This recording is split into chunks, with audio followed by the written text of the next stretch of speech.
سورۃ الصافات تفسیر ابن کثیر۔ الحمد للہ رب العالمین والصلاة والسلام علی اشرف الانبیاء وسید المرسلین سیدنا محمد وعلی آلہ واصحابہ اجمعین۔ اللہم صل علی سیدنا محمد وعلی آل سیدنا محمد كما صليت على إبراهيم وعلى آل إبراهيم في العالمين إنك حميد مجيد۔ أعوذ بالله من الشيطان الرجيم، بسم الله الرحمن الرحيم۔ فأقبل بعضهم على بعض يتساءلون۔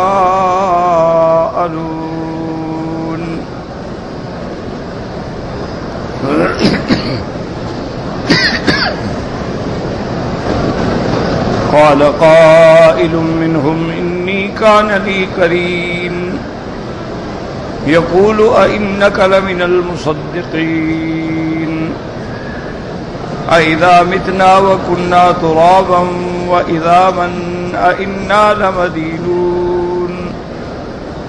قال هل أنتم مطلعون؟ فاطلع فرآه في سواء الجحيم قال تالله إن كدت لتردين ولولا نعمة ربي لكنت من المحضرين۔ أفما نحن بميتين إلا موتتنا الأولى وما نحن بمعذبين إن هذا لهو الفوز العظيم۔ لمثل هذا فليعمل العاملون۔ قال المؤلف والمفسر رحمه الله تعالى أدام النفع بعلومه وعلومكم في الدارين آمين إلى أن قال فبكي المؤمن ليس عنده شيء قال فلبث قميصا من قطر وكساء من صوف ثم أخذ مرا فجعله على رقبته يعمل الشيء ويحفر الشيء بقوته قال فجاءه رجل فقال له يا عبد الله أتؤاجرني نفسك مشاهرة شهرا بشهر تقوم على دواب لي تعلفها وتكنس سرقينها قال أفعل قال فآجره مشاهرة شهرا بشهر يقوم على دوابه۔ اب مفسر رحمۃ اللہ علیہ ان دو دوستوں کا واقعہ بیان فرما رہے ہیں کہ ایک نے تو اپنی دنیا بنا لی اور ایک نے اللہ کے راستے میں سب کچھ خیرات کر دیا۔ اب اس کے پاس کچھ بھی نہیں بچا۔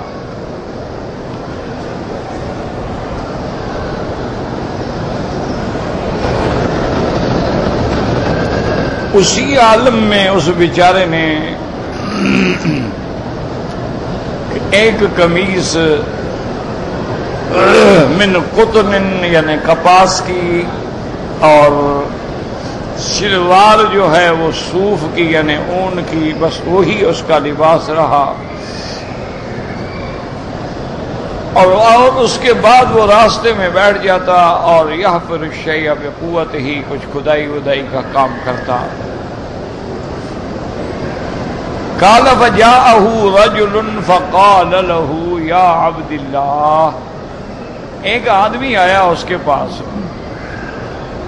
اور اس نے کہا کہ دیکھو تم پریشان ہو، تمہارے پاس کوئی کام نہیں ہے، اگر تم چاہو تو میرے پاس تنخواہ پہ کام کرو، میں مہینے کا مشاہرہ تنخواہ مقرر کر دیتا ہوں اور تمہاری ڈیوٹی یہ ہوگی کہ تم میرے جانور جو ہیں ان کو چراگاہ میں لے جاؤ گے، ان کو چراؤ گے اور اس کے بعد واپس لاؤ گے، اور ان کا باڑا جو ہے سرقین جہاں جانور باندھے جاتے ہیں ان کو صفائی بھی کرو گے۔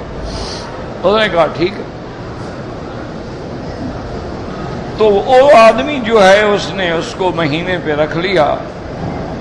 قال وكان صاحب الدواب يغدو كل يوم ينظر الى دوابه فاذا راى منها دابة ضامرة اخذ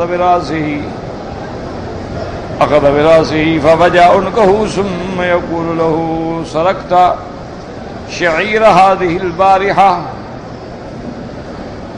اس کے بعد جو ہے کہتے ہیں کہ وہ صاحب الدواب جو ہے یعنی جو مال مویشی کا مالک تھا وہ روزانہ آ کر دیکھتا تھا اپنے جانوروں کا کیا حال ہے.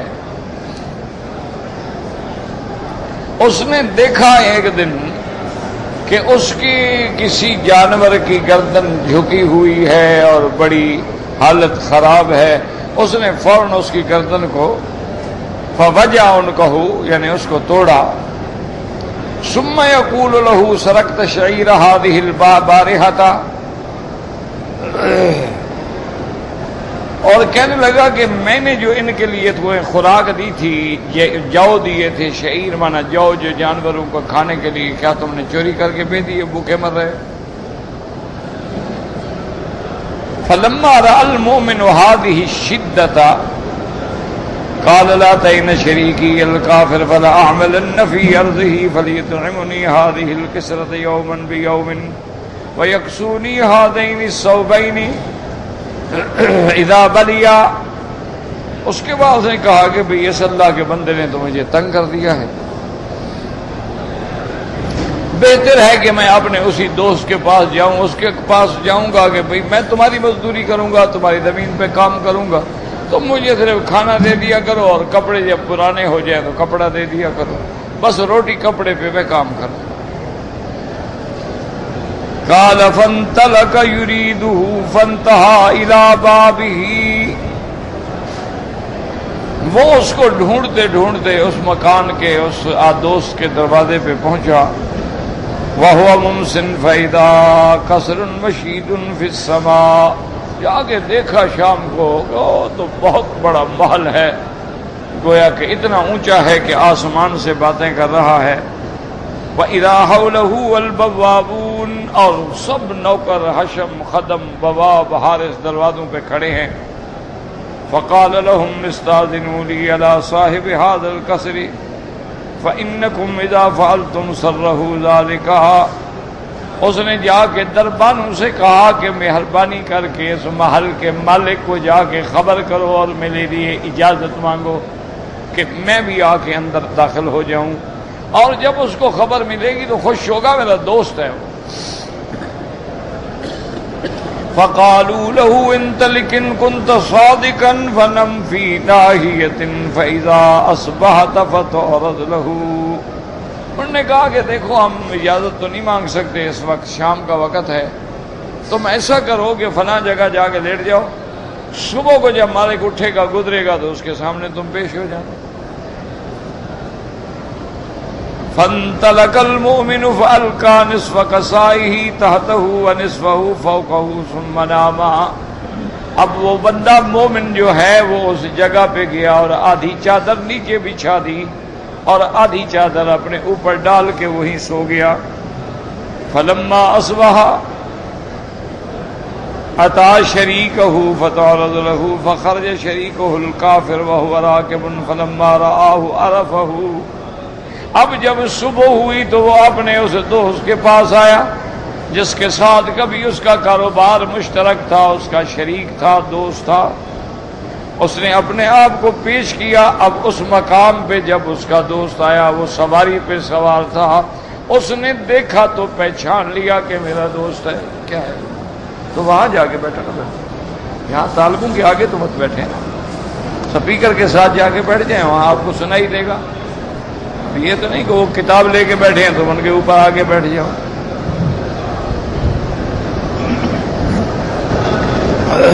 اب اس نے جناب کا پہچان لیا. فوقف علیہ وسلم علیہ وصافحہ ثم قال له ولم تأخذ من المال مثل ما اخذت. اس نے پہچان لیا، اس کے بعد اس نے ایک دوسرے کو سلام کیا، مصافحہ بھی کیا، ملا بھی، اور اس نے کہا کہ تمہیں کیا ہو گیا اس حال میں؟ جتنا مال میرے پاس تھا اتنا تو تمہارے پاس بھی تھا، تو تم نے کیا کیا اس مال کو؟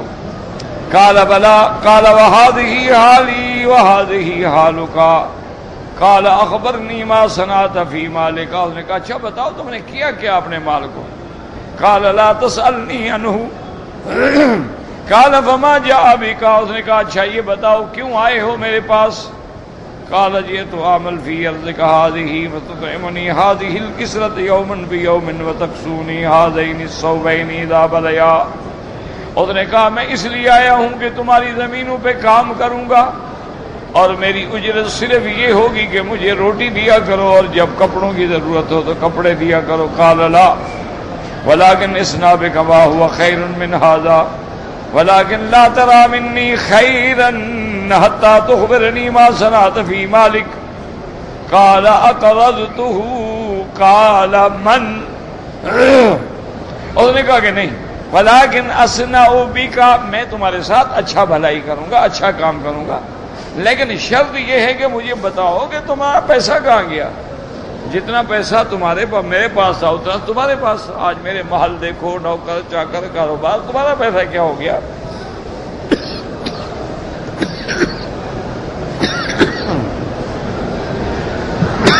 لا حول لا حول انا للہ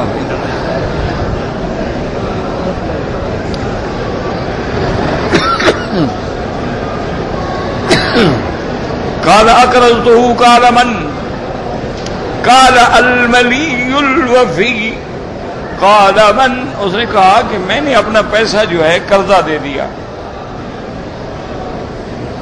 اس نے کہا بھی کس کو قرضہ دیا ہے؟ اس کو دیا ہے جس کے پاس بہت بڑے خزانے ہیں اور بالکل وہ وفا کرنے والا ہے اور قرضہ لوٹانے والا ہے، اور اس کو قرضہ دیا ہے۔ میں نے کہا کون ہے وہ؟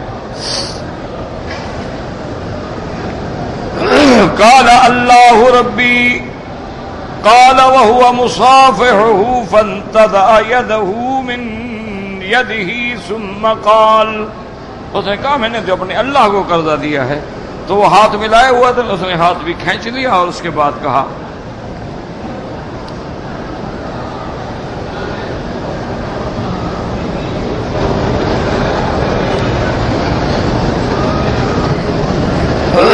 بطور اعتراض کہا کہ اِنَّكَ لَمِنَ الْمُصَدِّقِينَ اَإِذَا مِتْنَا وَكُنَّا تُرَابًا وَعِظَامًا اَإِنَّا لَمَدِينُونَ، اس نے ہاتھ کھینچا اور کہنے لگا اچھا معلوم ہوتا ہے کہ تم بھی ان لوگوں میں ہو جو اس بات پہ یقین رکھتے ہیں کہ مرنے کے بعد ہم نے اٹھنا ہے، اور جب ہم مر جائیں گے مٹی ہو جائیں گے، ہڈیاں ہو جائیں گے، پھر اٹھیں گے، پھر حساب کتاب ہوگا۔ ایک عقل کی بات ہے، یہ دنیا ہے، کھاؤ کماؤ عیش کرو، بابر بعیش کوش عالم دوبارہ نیست، اب پھر کون سا عالم آئے گا؟ قال صدی محاسبون قال فانطلق الکافر، ترکہ وہ کافر جو تھا چلا گیا، اپنے تو اس کو چھوڑ دیا۔ قال فلما رآہ المؤمن فلیس یلوی علیہ رجع وترکہ یعیش المؤمن فی شدت من الزمان ویعیش الکافر فی رخاء من الزمان، اب اس کافر دوست نے چھوڑ دیا۔ اب جب مومن دوست نے دیکھا کہ اس نے بھی کوئی بھلیا نہ کیا، کوئی میری مدد نہ کی، واپس آیا اور اسی حالت میں اپنی زندگی گزارنے لگا۔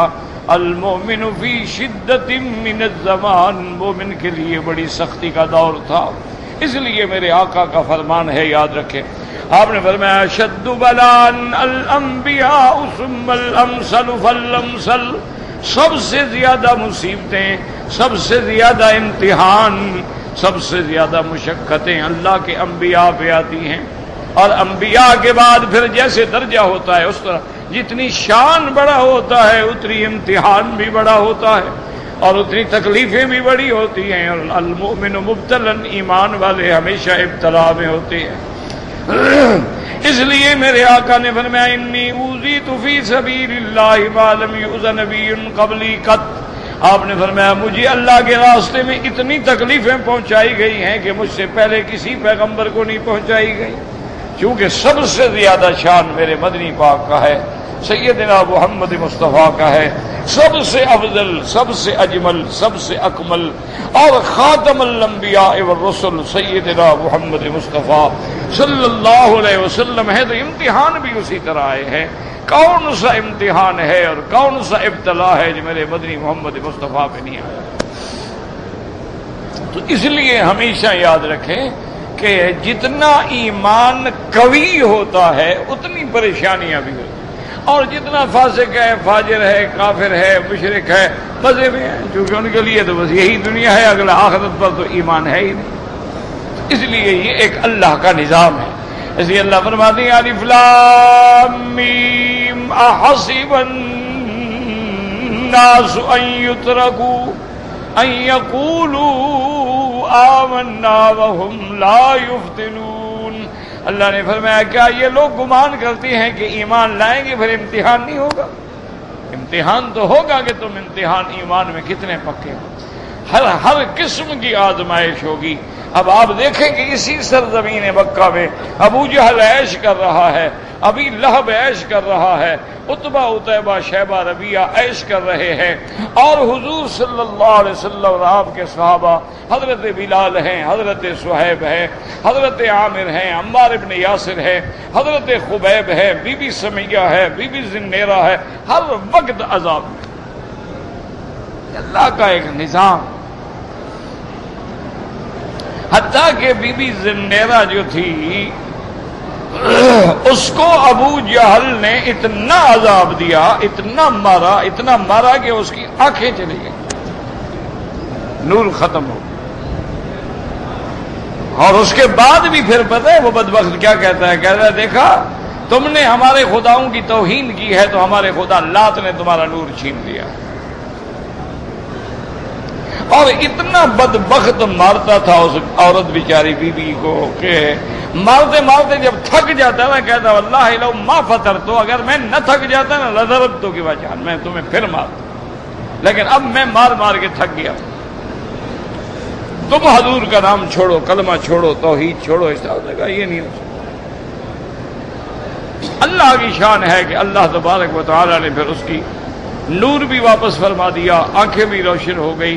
اور یہ ان 7 لوگوں میں ہے جن کو عذاب دیکھتے ہوئے حضرت ابو بکر صدیق رضی اللہ تعالیٰ عنہ نے خرید کر کے آزاد کیا۔ بی بی زنیرہ بھی ان میں ہے، اس کو بھی حضرت ابو بکر نے خرید کیا اور آزاد کر دیا، پھر یہ بیچاری عذاب سے بچی۔ یعنی آپ تصور کر سکتے ہیں کہ بی بی سمیہ عورت ہے، اور اول شہیدۃ فی الاسلام، اسلام میں سب سے پہلے شہید ہونے والی عورت جو ہے بی بی سمیہ ہے رضی اللہ تعالی عنہا وارضاہا۔ یعنی اس قدر ان پہ ظلم ہوئے، اور آخر ظلم کی انتہا اس پہ ہوئی کہ ابو جہل نے حکم دیا کہ 2 طاقتور اونٹ لے آؤ، اور بی بی کی دونوں ٹانگوں میں رسے باندھے گئے، اور وہ رسہ ایک اس اونٹ کو باندھا گیا، ایک اس اونٹ کو باندھا گیا، اور ابو جہل نے کہا کہ جب میں حکم دوں تو دونوں اونٹوں کو دوڑاؤ تاکہ یہ بیوی درمیان میں یوں کٹ جائے۔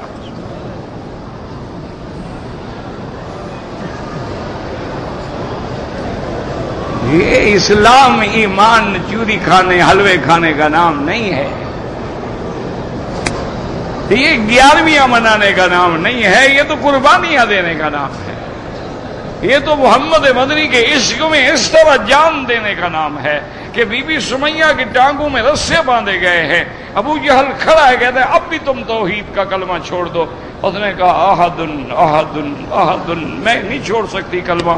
اونٹوں کو حکم دیا اور بدبخت نے نیزہ مارا شرمگاہ میں، اور بی بی کا وجود جیسے 2 ٹکڑے ہوتا ہے 2 ٹکڑے ہو گیا۔ کلمہ پڑھتے ہوئے بی بی شہید ہو گئی، لیکن توحید پہ قائم رہی۔ اسی طرح آپ دیکھ لیں کہ فرعون ہے، بادشاہ مصر ہے، محل ہیں، دولت ہے، خدم ہیں، حشم ہیں، لاکھوں کی فوج ہے، ہزاروں ملازمین ہیں، لیکن بی بی کا جرم کیا ہے کہ بی بی نے موسیٰ علیہ السلام پہ ایمان لے آئی۔ بی بی آسیہ جو ہے عورت ہے، اور اس کا جرم کیا ہے؟ کلمہ توحید، کہ اس نے کلمہ توحید پڑھ لیا اور موسیٰ علیہ السلام کی نبوت اور رسالت پہ ایمان لائی۔ فرعون کو پتہ لگا کہ یہ کیا بات ہے میرے گھر میں۔ فرعون نے حکم دیا کہ میری بیوی ہے کوئی ہے، جب مجھے خدا نہیں مانتی، میرے دین پہ نہیں آتی ہے تو عذاب دیا جائے گا۔ اور وہ بدبخت جب عذاب دیتا تھا تو بندوں کو دیوار کے ساتھ یا زمین پہ لٹا کے ان کے ہاتھوں میں اور پاؤں میں بڑی بڑی میخیں گاڑ دیتا۔ کہہ دینا تو آسان ہے نا، ذرا یہاں رکھ کے سراخ کر کے دیکھو نا ذرا۔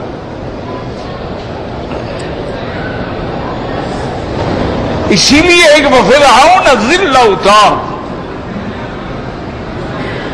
بعد نے فرمایا کہ اس کے محل بڑے اونچے ہوں، بعد نے کہا کہ نہیں، وہ عذاب کا طریقہ یہ تھا، اپنی اس کی بیوی ہے، پاؤں میں بھی اس نے کیلیں مروا دی، ہاتھوں میں بھی، اور بیوی لیٹی ہوئی ہے، اور اوپر ایک بہت بڑا پتھر جو تھا وہ معلق کر دیا، اور کہا کہ اب بھی تم اگر اللہ کی توحید اور موسیٰ کی نبوت کا انکار کر کے میری ربوبیت کا اقرار کر لو تو پھر تم ملکہ ہو اس ملک کی۔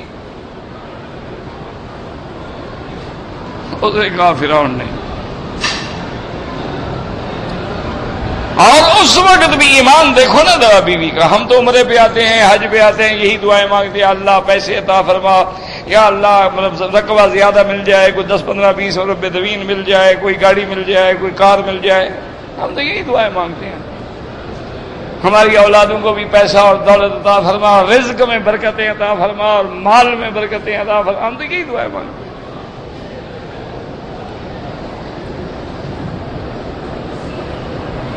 لیکن دیکھیں اللہ کے قرآن میں ہے، یہ کسی الف لیلا کا قصہ نہیں ہے۔ اس حالت میں بی بی پتہ ہے کیا مانگتی ہے؟ رب ابن لی عندک بیتا فی الجنہ ونجنی من فرعون وعملہ ونجنی من القوم الظالمین، کہ یا اللہ میں کچھ نہیں مانگتی، مجھے اپنے قریب جنت میں گھر عطا فرما، اور مجھے فرعون کے عقیدے سے، فرعون کے عمل سے، اس ظالم قوم کے عقیدے عمل سے نجات عطا فرما۔ وہ بی بی اس حال میں بھی اپنے اللہ سے مانگ رہی ہے، رب ابن لی عندک بیتا فی الجنہ۔ اللہ نے فرمایا جبرائیل ذرا پردے ہٹا دو میری جنت کے، بی بی کو دکھلا دو اس کا محل۔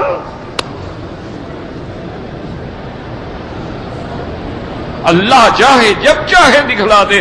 کشف یعنی کھول دیے گئے پردے اور بی بی کو محل دکھا دے۔ بی بی ہنسی مسکرائی کہ اتنا میرا بڑا اچھا محل ہے، اور سب سے اعلیٰ محل قیامت میں کس کا ہوگا؟ حضرت محمد مصطفیٰ کا، اور یہ بیوی بنے گی حضرت محمد مصطفیٰ کی، تو سب سے اعلیٰ مقام ملا کہ نہیں ملا؟ رب ابن لی عندک بیتا فی الجنت ونجنی من فرعون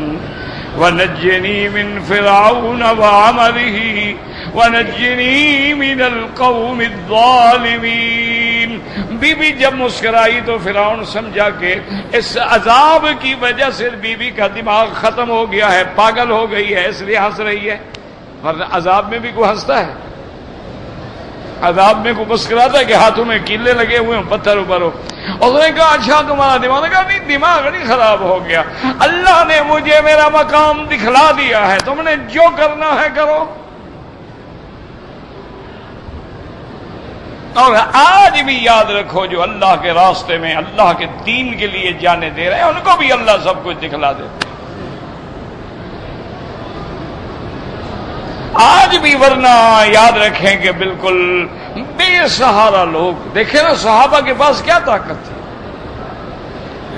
خود اندازہ کرو کہ نہ اس دور میں کوئی جدید آلات تھے، نہ ذرائع تھے، نہ مواصلات تھے، قوت ایمان تھی کہ 80 لاکھ مربع میل پر محمد مدنی کے دین کا پرچم لہرا دیا۔ جہاں جہاں گزرتے گئے اسلام پھیلتا گیا۔ جن لوگوں نے ان کا کردار دیکھا، نماز دیکھی، ان کا حیا دیکھا، ان کی عفت دیکھی، عصمت دیکھی، دیانت دیکھی، وفا دیکھی، شرافت دیکھی، سب لوگوں نے کلمہ پڑھ لیا۔ آج تو ہم باہر جاتے ہیں، انگریز سوٹ پہنتا ہے، ہم بھی سوٹ پہنتے ہیں، وہ ہوٹلوں میں جا کے جناب جوا کھیلتا ہے، ہمارے مسلمان بھی جوا کھیلتے ہیں، وہ بڑے بڑے ریسٹورنٹوں میں بیٹھ کے خنزیر کا گوشت کھاتے ہیں، مسلمان بھی کھاتے ہیں، وہ شراب پیتا ہے، مسلمان بھی شراب پیتے ہیں، وہ بدبخت تو ایک آدھا جام پیتا ہے، یہ تو بوتل کی بوتل پیتے ہیں، جب تک پاگل ہو کے گر نہ جائیں، ان کو اٹھا کے باہر نہ پھینک دے، پیتے رہتے ہیں۔ ان کو تو سٹریچر بھی اٹھانا پڑتا ہے، لانا پڑتا ہے، اپنے پخانے میں پیشاب میں پڑے ہوتے ہیں۔ تو پھر ہمیں دیکھ کے کون مسلمان ہوگا بھلا؟ اس لیے ہمیشہ یاد رکھیں کہ اگر ایمان ہے تو پھر ابتلا ہے۔ ہاں اللہ تبارک و تعالی بعض اوقات دکھا دیتے ہیں کہ کسی کو ابتلا نہ آئے، یا جیسے بعض کافر ہیں لیکن عذاب نہیں آیا دنیا میں۔ کیوں؟ اصل فیصلہ تو قیامت میں ہونا ہے، اصل فیصلہ قیامت میں۔ بڑے کافر ہیں، مر گئے، آرام سے مر گئے، کوئی تکلیف نہیں آئی، کوئی عذاب نہیں آیا، کوئی امتحان نہیں آیا۔ اور ایسے بھی کافر ہیں کہ ان کو عرب البائدہ کہا جاتا ہے، کہ جن کی نسلیں بھی اللہ نے مٹا ڈالی، جیسے قوم عاد ہے، قوم سمود ہے، قوم لوط ہے، قوم فرعون ہے، قوم نوح، اللہ نے وہ نسلیں بھی ختم کر دی۔ اللہ نے فرمایا کہ میرا نبی ان سے پوچھو فَهَلْ تَرَىٰ لَهُم مِّن بَاقِيَةٍ، جب میرا عذاب آیا کوئی بچا باقی؟ حتیٰ کہ بعض لوگ جب قوم لوط پر پتھر برسائے گئے تو کچھ لوگ اس علاقے میں نہیں تھے، باہر گئے ہوئے تھے، کوئی سفر میں نکلا ہوا تھا، کوئی تجارت پہ، کو کہیں، جب واپس آئے پتھر انتظار میں کھڑا تھا، ایک نسل بھی نہیں بچی۔ اور آج تک وہ جگہ موجود ہے، آج بھی اس جگہ کو بحر میت کہا جاتا ہے، کہ وہ سمندر، وہ دریا، وہ مقام جو ہے جہاں پانی نکلا ہے، اس پانی میں آج بھی کوئی زندہ چیز زندہ نہیں رہ سکتی۔ یہ اردن کے قریب ہے کہ دور تھوڑا ہے، جا کے دیکھ لیں۔ یہ مدائن، قوم عاد، سمود، یہ حجر، یہ تو سارے یعنی مدینہ منورہ سے ریاض جائیں سب راستے میں ہیں، آپ بھی ان کے آثار موجود ہیں، دیکھ سکتے۔ اتنا دور جانا ہو تو یہ اپنا یعنی مزدلفہ اور مینا کے درمیان میں وادی محصر ہے، جہاں اللہ نے ہاتھیوں کے بادشاہ کو ہاتھیوں کے ساتھ ریزہ کر کے ختم کر دیا۔ اس لیے ہمیشہ یاد رکھیں مومن پہ امتحان آتے ہیں، یہ نہ سمجھا کریں کہ جی فلاں مومن ہے، بہت بڑا امام ہے، محدث ہے، مفسر ہے، اولیاء اللہ ہے، دیکھو بیچارہ بیمار ہے، دیکھو بیچارہ ریڑی پہ ہے، دیکھو اٹھنے کی طاقت نہیں، چلنے کی طاقت نہیں، محتاج پڑے، یہ سب میرے مالک کے امتحان۔ کبھی اللہ ان کو تکلیف دے کے ان کے درجات کو بلند کرتے ہیں، یہ اس کا نظام ہے، وہ جانتا ہے۔ ہمارا کام یہ ہے کہ رضینا باللہ ربا وبالاسلام دینا وبمحمد النبی صلی اللہ علیہ وسلم، اللہ کے ہر فیصلے پہ راضی، اس کی ہر قضا پہ راضی۔ وہ بیماری دے تو حکمت ہے، وہ صحت دے تو حکمت ہے، وہ طاقت دے تو حکمت ہے، وہ کمزوری دے تو حکمت ہے، سب اس کا نظام ہے، یہ چلے گا دنیا میں۔ اس لیے فرماتے ہیں کہ اب اس بیچارے کا حال یہ ہو گیا کہ کچھ بھی نہیں۔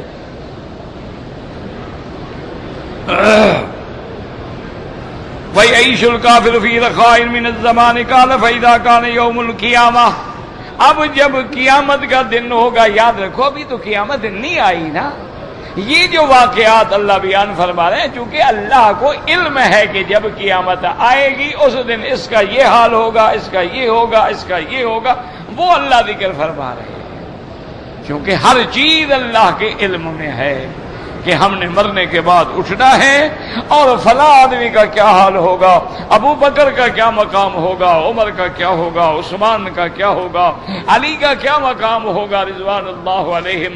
اور اسی طرح دشمنان اسلام، فرعون ہے، شداد ہے، حامان ہے، قارون ہے، ابو جہل ہے، عتبہ عتیبہ شیبہ ابی لہب ہے، ان کا کیا حال ہوگا۔ اللہ کے تو سارا علم ہے نا، اللہ نے پہلے نقشہ بنا کے دکھا دیا کہ یہ ہوگا، یہ ہوگا، یہ ہوگا۔ کہ اللہ کی آمد کا دن تو آئے گا، ابھی آیا تھوڑا۔ فَإِذَا كَانَ يَوْمُ الْقِيَامَةِ وَأَدْخَلَ اللَّهُ تَعَالَى الْمُؤْمِنَ الْجَنَّةَ يَمُرُّ فَإِذَا هُوَ، اب اللہ تبارک و تعالی مومن کو جب جنت میں داخل فرمائیں گے، وہ جا کے جب جنت میں دیکھے گا فَإِذَا هُوَ بِأَرْضٍ وَنَخْلٍ وَثِمَارٍ وَأَنْهَارٍ، وہ حیران ہوگا کہ باغات ہیں، نہریں بہ رہی ہیں، بڑے بڑے درخت ہیں، بڑے خوبصورت باغ ہیں۔ فَيَقُولُ لِمَنْ هَذَا، وہ پوچھے گا کہ یار یہ تو بتاؤ یہ باغ کس کے ہیں، یہ درخت کس کے ہیں۔ فَيُقَالُ هَذَا لَكَ، کہا جائے گا یہ سب تیرا ہے، اللہ نے تجھے دیا ہے۔ فَيَقُولُ يَا سُبْحَانَ اللَّهِ او بلغ من فضل عملی ان صاب بمثل هذا، قال ثم يمر فاذا هو برقيق، کہے گا سبحان اللہ، اب بلغا، کیا میرے عمل اس مقام کے تھے کہ مجھے اتنا بڑا ثواب دیا جائے؟ میرے عمل تو کچھ بھی نہیں تھا، میرا عمل تو بہت تھوڑا تھا۔ ثم يمر فاذا هو برقيق لا تحصى عدتهم، فَيَقُولُ لِمَنْ هَذَا، آگے جائے گا تو غلاموں کی فوج کھڑی ہے، غلام کھڑے ہیں، عبید کھڑے ہیں، اور لا تُحصَىٰ عُدَّتُهُمْ، پتہ ہی نہیں کہ کتنے ہیں۔ حیران ہو کے پوچھے گا لِمَنْ هَذَا، یہ کس کے غلام ہیں؟ فَيُقَالُ هَٰؤُلَاءِ لَكَ، فرشتے کہیں گے میں اے مومن یہ سب تیرے غلام ہیں۔ فَيَقُولُ يَا سُبْحَانَ اللَّهِ أَوَ بَلَغَ مِنْ فَضْلِ عَمْلِي النِّصَابَ مِثْلِ هَذَا، قَالَ ثُمَّ يَمُرُّ فَإِذَا هُوَ بِقُبَّةٍ مِّنْ يَاقُوتَةٍ حَمْرَاء مُجَوَّفَةً، اب آگے بڑھے گا تو دیکھے گا کہ ایک خیمہ ہے، اور وہ خیمہ بھی یاقوت کے موتی سے بنا ہوا ہے، یاقوت کے موتی کو اندر سے کھول کے اس کا خیمہ بنایا گیا ہے۔ اور فیہا حور عین، اس کے اندر ایک عورت ہے، سفید رنگ ہے، بڑی آنکھوں والی ہے۔ فیقول لمن ہذہ، اب پوچھے گا بھائی یہ کس کا خیمہ ہے، کس کی بیوی ہے؟ فیقال ہذہ لک، یہ تیرا خیمہ، تیری بیوی ہے۔ فیقول یا سبحان اللہ، اب بلغ من فضل عملی النصاب بمثل هذا، قال ثم يذكر المؤمن شريكه والكافر فيقول، اب اس کو یاد آئے گا کہ میرا دوست بھی تھا کافر جس کے ساتھ میری شراکت تھی۔ انی کان لی قرین، وہ جو دنیا میں میرا ساتھی تھا، جو مجھے کہتا تھا کہ تم کیسے مسلمان ہو، تم اس بات پہ یقین رکھتے ہو کہ مرنے کے بعد اٹھیں گے، آج دیکھیں ہم تو اٹھے ہوئے ہیں۔ اذا متنا وكنا ترابا واذابا انا لمدينون، قال فالجنة عالیۃ والنار حاویۃ، جنت چونکہ اعلیٰ مقام پہ ہوگی اور جہنم جو ہے نیچے ہوگی۔ قال فیریہ اللہ تعالی شریکہ، اللہ حکم دیں گے کہ اس کو دکھاؤ اس کا دوست کہاں ہے۔ اب جب دکھائیں گے تو فی وسط الجحیم من بین اہل النار، دیکھیں گے تو وہ تو جہنم کے درمیان میں دوزخیوں میں پڑا ہوا ہے۔ فَإِذَا رَآهُ الْمُؤْمِنُ عَرَفَهُ، اب مومن جب دیکھے گا پہچان لے گا۔ فَيَقُولُ تَاللَّهِ إِن كِدتَّ لَتُرْدِينِ، وہ کہے گا اللہ کی قسم ہے تو تو مجھے بھی ہلاک کرنے والا تھا، برباد کرنے والا تھا، اگر میں تیرے کہنے پہ آ جاتا تو آج میں بھی وہاں ہوتا جہاں تم پڑے ہو۔ وَلَوْلَا نِعْمَةُ رَبِّي لَكُنتُ مِنَ الْمُحْضَرِينَ، اگر میرے رب کی نعمت نہ ہوتی، احسان نہ ہوتا تو آج میں بھی جہنم میں ہوتا۔ افما نحن بمیتین الا موتتنا الاولی وما نحن بمعذبین ان هذا لهو الفوز العظیم لمثل هذا فلیعمل العاملون۔ بمثل ما قد من علیہ. تو اب مسلمانوں کو چاہیے کہ ایسے کام کریں جس سے جنت ملے. قال فلیذکر المؤمن ما مر علیہ فی الدنیا من الشدۃ فلا یذکر مما مر علیہ فی الدنیا من الشدۃ اشد علیہ من الموت. اب مومن یاد کرے گا کہ میں نے دنیا میں کیسی کیسی سختیاں دیکھی، کیسی کیسی مصیبتیں دیکھی، لیکن سب سے بڑی مصیبت جو ہے وہ موت ہے. اللہم اعنا، اللہم اعنا فی سکرات الموت، اللہم ارحمنا فوق الارض، اللہم ارحمنا تحت الارض، اللہم ارحمنا عند الارض. کہتے جی میری ہمشیرہ بیمار ہے، اللہ شفا عطا فرمائے، اور اللہ ہر بیمار کو شفا عطا فرمائے. قاری طاہر صاحب جو تھے، جن کا میں کبھی کبھی ذکر بھی کرتا ہوں، آج فوت ہو گیا. صبح نماز جنازہ تھا ان کا مدینہ منورہ میں، الحمدللہ دفن ہو گئے رحمت اللہ علیہ. اللہم اغفرہ وارحمہ وتجاوز عنہ، اللہم اغفرہ وارحمہ وتجاوز عنہ، اللہم نقہ من الخطایا کما ینقی الثوب الابیض من الدنس. بہت بڑے قاری، بہت بڑے عالم، اور جو تمنا لے کے آئے تھے کہ اللہ مجھے مدینے میں موت دے، اللہ نے پوری فرما دی.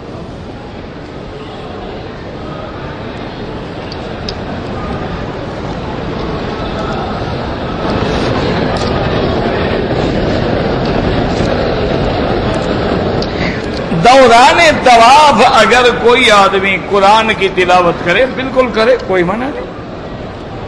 میرا بھائی طواف کے دوران میں قرآن پڑھو، درود پڑھو، استغفار پڑھو، کلمہ شریف پڑھو، جو مرضی آئے پڑھو.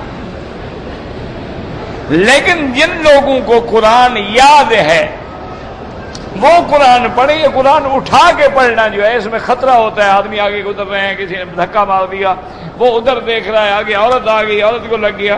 تو اس لیے جن کو یاد ہے یا جو صورتیں یاد ہیں وہ پڑھے، اور جن کو نہ آئے ان کے لیے حضور کا جو وظیفہ مبارک ہے وہ سب سے آسان ہے.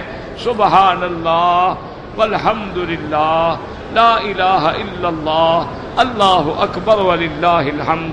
اسی طرح آیا ہے سبحان اللہ والحمد للہ لا الہ الا اللہ اللہ اکبر ولا حول ولا قوت الا باللہ العلی العظیم. یہ بھی نہ آئے سبحان اللہ سبحان اللہ سبحان اللہ. جو بھی آئے وہ پڑھو، جس میں دل لگے، جذبہ پیدا ہو کہ میں کہاں پھر رہا ہوں اور میں کیا پڑھ رہا ہوں. یہ نہیں ہے کہ وہ دعائیں مانگ اللہم انی اعوذ بک، اللہم انی اعوذ بک، پتہ ہی نہیں ہے اس کو وہ کیا مانگ رہا ہوں، کیا کر رہا ہوں. نہیں، وہ ذکر کریں جس ذکر میں آپ کو اس کا مطلب کا پتہ ہو.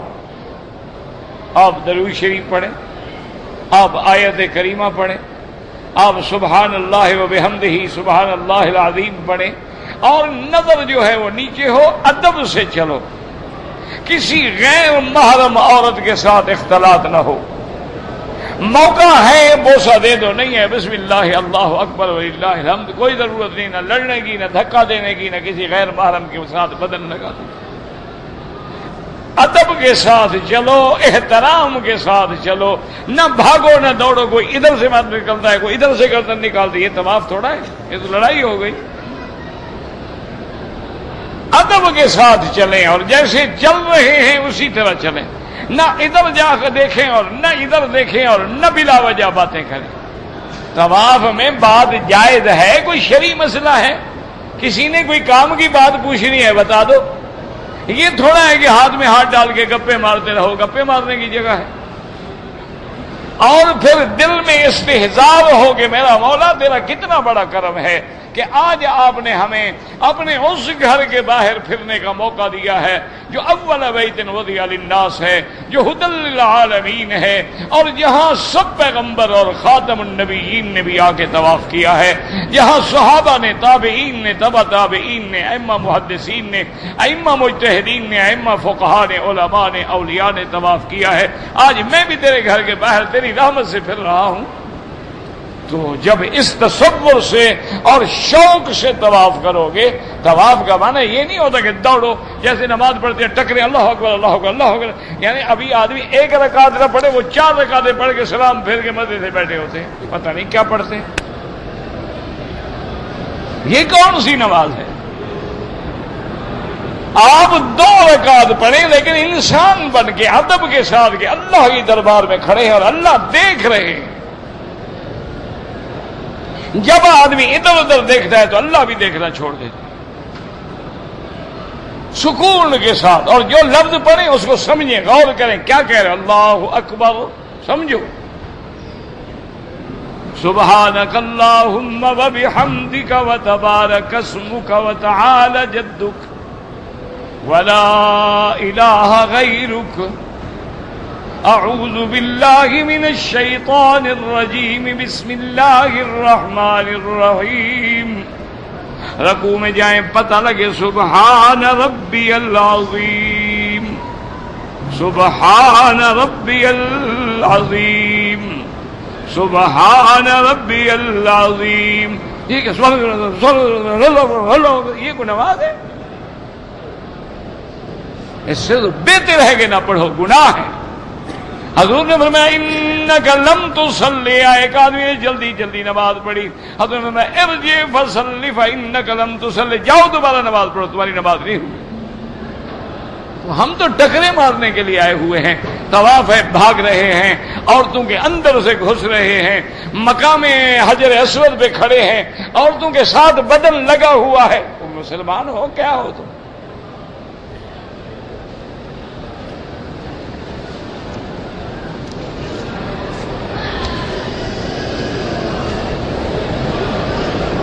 ہر چیز اللہ کے ہاتھ میں. ہاں بالکل اللہ کے ہاتھ میں. تم جو اللہ کے بندے ہو، سزا اسی لیے دیتا ہے کہ اس نے تمہیں اختیار دیا ہے کہ مسجد میں جاؤ یا شراب خانے میں جاؤ.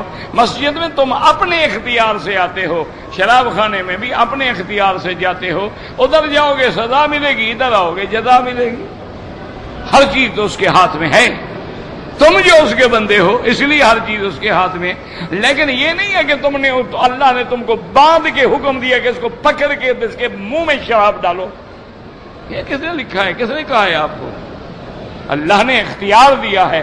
اللہ نے فرمایا ہے کہ ہم نے انسان کو انا جعلناہ سمیعا بصیرا، ہم نے تمہیں دیکھنے والا، سننے والا، جاننے والا بنایا. انا ہدیناہ السبیل، ہم نے تمہیں راستہ بھی بتلا دیا ہے کہ یہ خیر ہے یہ شر ہے. اب تیری مرضی، خیر اختیار کر یا شر اختیار کر. فمن شاء فلیؤمن ومن شاء فلیکفر، چاہو تو ایمان لے آؤ، چاہو تو کفر کرو. اللہ کو کوئی ضرورت نہیں، لیکن کرو گے تم خود اپنے اختیار سے، ورنہ سزا کس بات کی؟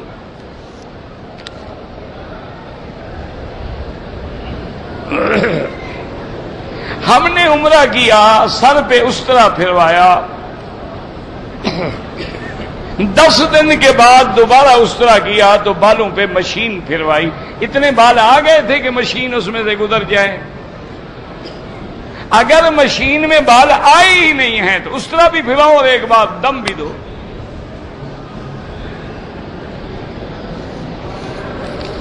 استرا پھروا کے بھی کوئی مشین پھرواتا ہے؟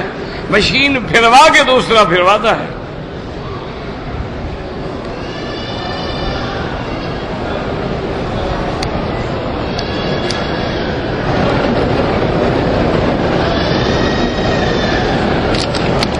یہ میرا بھائی، آپ راجن پور میں رہتے ہیں نا، وہاں مولانا سیف الرحمان صاحب ہیں درخواستی، ان کے پاس چلے جائیں مدرسے میں، انشاءاللہ وہ آپ کے رشتے وغیرہ کے سارے مسائل حل کر دیں گے.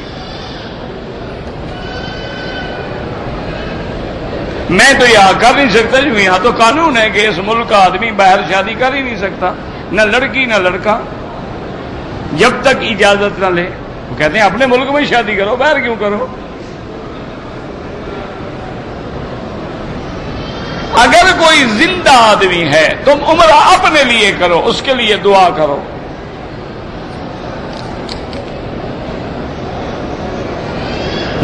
وتر نماز جو ہیں 3 رکعت ایک سلام سے پڑھنا بھی حدیث میں ثابت ہے، اور 2 رکعت پہ سلام پھیر کے 1 رکعت ملانا بھی ثابت ہے. جو جیسے پڑھتا ہے اللہ قبول کرے. تم دونوں میں مہربانی کر کے اس کے پیچھے زور لگاؤ جو بدبخت پڑھتا ہی نہیں. جو پڑھ رہا ہے اس کو پڑھنے دو.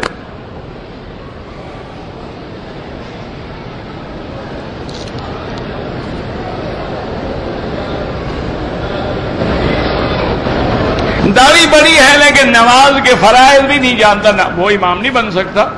وہ تو نبی کی حدیث پڑھو نا، فَلْيَؤُمُّكُمْ أَعْلَمُكُمْ، حضور نے فرمایا امام وہ بنے جو تم سب میں اس وقت بڑا عالم ہو۔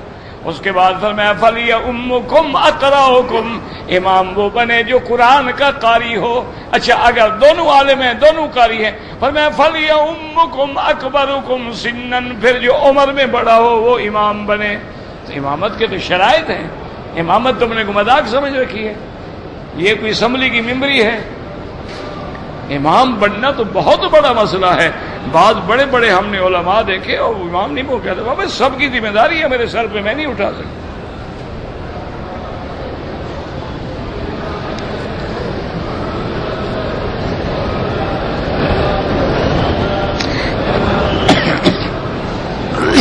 انڈیا سے آئے یا پاکستان سے عمرے پہ، نماز مسافر ہے، قصر پڑے۔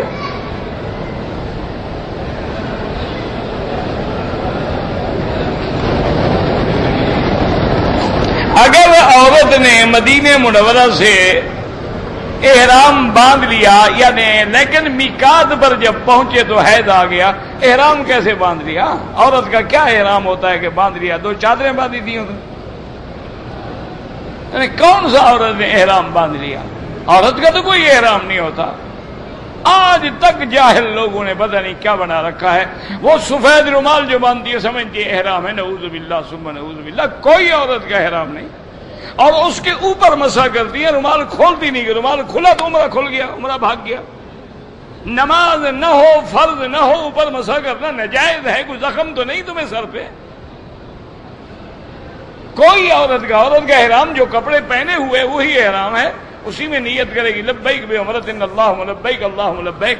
اگر اس نے نیت کر لی ہے، حیض آ گیا، جب تک پاک نہ ہو مکے میں بیٹھی رہے، جب پاک ہو غسل کر کے عمرہ پورا کرے۔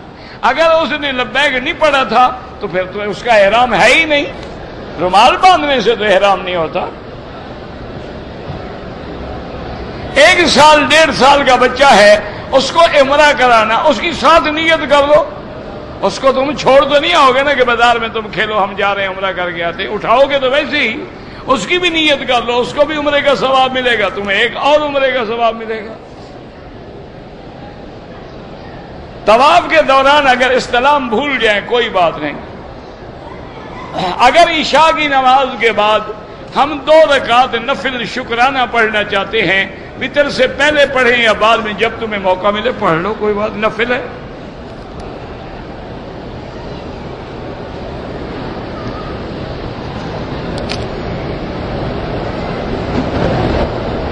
اگر عورت ایام حیض میں ہے، حرم میں داخل نہیں ہو سکتی، یار یہ بھی کوئی مسئلہ ہے پوچھنے والا، بھلا تمہارے ملک میں عورت حیض میں مسجد جاتی ہے تو یہاں آگے کیسے حلال ہو گیا؟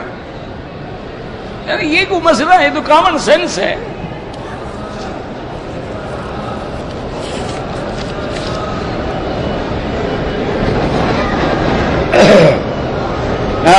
ڈاکٹر اسرار صاحب بالکل اچھے آدمی ہیں، رامدی صاحب میں نہیں جانتا ان کو۔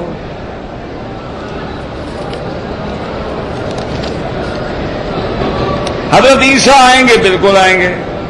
حضور کی امتی ہوں گے، بالکل امتی ہوں گے، حضور کی امتی کے پیچھے کھڑے ہو کے نماز پڑھیں گے۔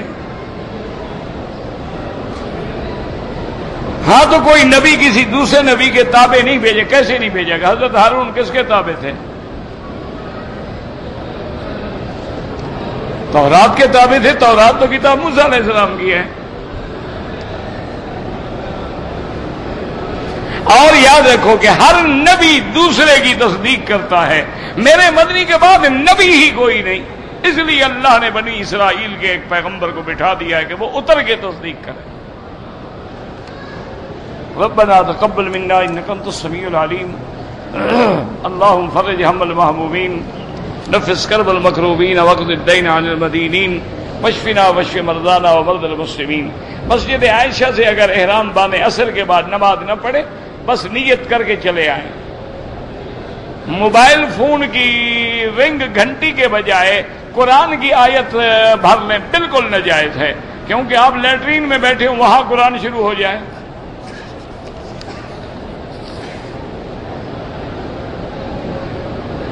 ہمارے ملک میں بعض لوگ صبح کی سنتیں پڑھتے ہیں، باقی نہیں پڑھتے، گناہگار ہیں؟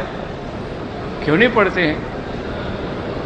جامعہ حفصہ میں ہزاروں بچیاں زندہ جلا دی گئیں، اللہ ان کا بدلہ لے گا، ہم کیا کر سکتے ہیں؟ اگر ٹک لگائے گئے احرام میں، بال پورے نہیں کٹوائے گئے، دم پڑ گئی، بال بھی کٹوائیں اور ایک بکری دم بھی ادا کریں۔ اسٹاک ایکسچینج میں جو کاروبار ہوتا ہے، دیکھنا یہ پڑے گا نا کہ آپ کس کمپنی کے شیئر کا خرید کر رہے ہیں۔ اگر وہ شراب بیچتی ہے، اگر آپ اس کا کاروبار کریں گے تو حرام ہے۔ دیکھنا یہ پڑے گا کہ آپ جو شیئر لے رہے ہیں وہ کس کمپنی کے شیئر ہیں، ان کا کاروبار حلال ہے یا حرام ہے۔ اگر ان کا کاروبار ہی حرام ہے تو یہ تو ڈبل حرام ہو گیا۔ اس لیے سٹا بٹا ان سے بچو، جتنا دور رہو گے محفوظ رہو گے۔ ربنا تقبل منا انك انت السميع العليم وتب علينا انك انت التواب الرحيم۔ صلی اللہ تعالی علی خیر خلقہ سیدنا محمد وعلى آلہ واصحابہ اجمعین اجمعین اجمعین اجمعین اجمعین اجمعین اجمعین اجمعین اجمعین اجمعین اجمعین